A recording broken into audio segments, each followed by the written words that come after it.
Seandainya 4 tahun lalu aku tahu tentang hal ini, mungkin aku akan lebih siap untuk kuliah di Australia.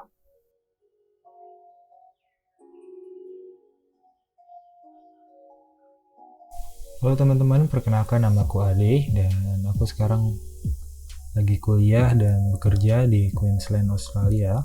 Di YouTube channel ini, aku akan sharing tentang pengalaman aku tinggal di Australia dan aku juga akan ngobrol sama teman-teman yang lain untuk mendapatkan insight-insight baru tentang kuliah, bekerja, dan tinggal di Australia. Selain itu, aku juga akan bikin konten tentang masakan Indonesia yang bisa ngobatin rasa rindu kita sama tanah air. Australia menjadi negara favorit banyak orang untuk berkuliah selain mendapatkan best education, best opportunity untuk bekerja, dan juga best experience. Australia juga tempat di mana kalian bisa merasakan yang namanya cross culture atau keberagaman budaya.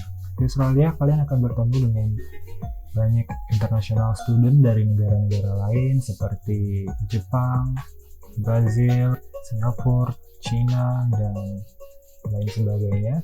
Ini membuat Australia memiliki cross culture yang sangat kuat. Kalian akan memiliki banyak teman dari negara-negara lain dengan kebudayaan atau culture yang berbeda-beda. Tidak heran kenapa Australia menjadi negara favorit untuk berkuliah. Setelah kalian tahu kenapa kalian memilih Australia, selanjutnya kalian bisa memutuskan kemana kalian akan kuliah.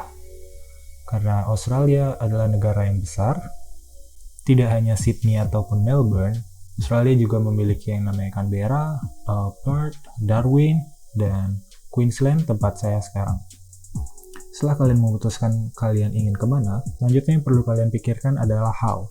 Sebenarnya banyak banget pilihan untuk berkuliah di Australia. Contohnya kalian bisa mengapply beasiswa ataupun working holiday visa. Kalian juga bisa apply ke universitasnya sendiri dan menyiapkan visanya sendiri, dan juga kalian bisa meminta bantuan kepada agensi yang ada di Indonesia. Setelah kalian memikirkan atau membuat plan bagaimana journey kalian di luar negeri ataupun di Australia, yang perlu kalian pikirkan selanjutnya adalah budgeting. Untuk biaya kuliah diploma sendiri berkisaran sekitar 4.000 sampai 22.000 per tahun.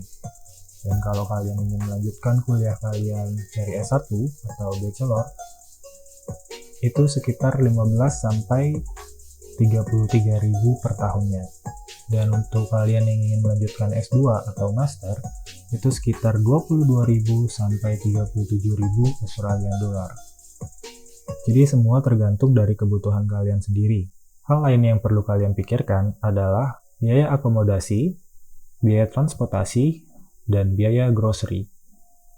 Ketiga hal ini berbeda di setiap state-nya.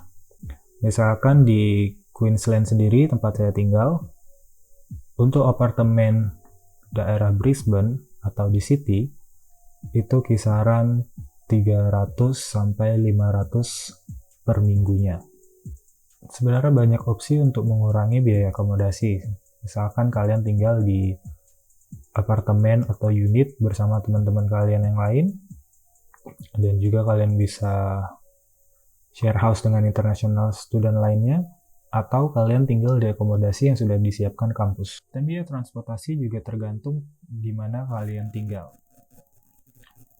Misalkan kalian tinggal di area kampus yang kalian tidak memerlukan biaya transportasi seperti train atau tram dan bus, kalian bisa berjalan kaki dan mengurangi biaya transportasi. Untuk grocery atau makan, kalian juga bisa mengirit biaya mingguan kalian dengan cara memasak sendiri di rumah. Dan selanjutnya yang perlu kalian siapkan adalah dokumen visa. Apa saja itu?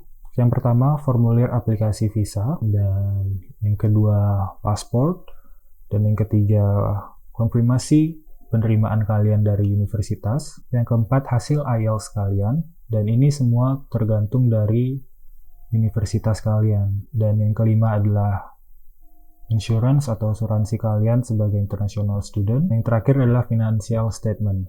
Itu beberapa dokumen yang perlu kalian siapkan sebelum mengajukan visa. Dan hal selanjutnya yang perlu kalian siapkan selain ketiga hal tersebut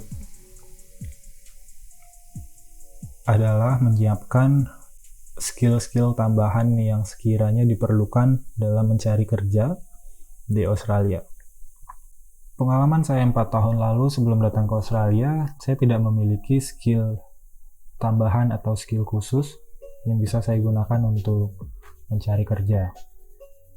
Misalkan kalian bisa mencari course-course pendek yang ada di Indonesia seperti membuat kopi, atau memasak, atau hospitality yang lainnya. Atau kalau kalian mempunyai skill dalam bidang fotografi dan videografi, kalian bisa menggunakan itu untuk mencari kerja tambahan di Australia. Karena sebagai international student, kalian memiliki izin untuk bekerja sekitar 20-40 jam per minggu. Hasil kerja kalian bisa kalian gunakan untuk membayar biaya mingguan seperti akomodasi, transportasi, dan grocery tadi. Selain menyiapkan skill tambahan tadi, jika kalian masih memiliki waktu sebelum berangkat ke Australia, saya sarankan untuk mencari kerja di Indonesia untuk mendapatkan pengalaman. Karena itu bisa kalian tambahkan di resume untuk mencari kerja. Nah, ingat kalian bersaing tidak hanya dengan orang-orang Indonesia yang ada di Australia, tapi dengan international student lainnya dari berbagai negara. Jadi itu poin plus untuk kalian bisa mendapatkan pekerjaan di Australia. Dan kalau kalian ingin tahu tips-tips mencari kerja di Australia, jangan lupa subscribe dan like video ini, karena video selanjutnya aku akan sharing bagaimana cara mencari kerja di Australia. Oke, segitu aja video kali ini. Semoga video ini bermanfaat buat teman-teman yang ingin kuliah di Australia. Kalau kalian ada pertanyaan seputar kuliah di Australia, kalian bisa komen di video ini dan aku akan coba balas pertanyaan kalian, atau kalian bisa DM aku di Instagram @adinugraha_. Thanks for watching.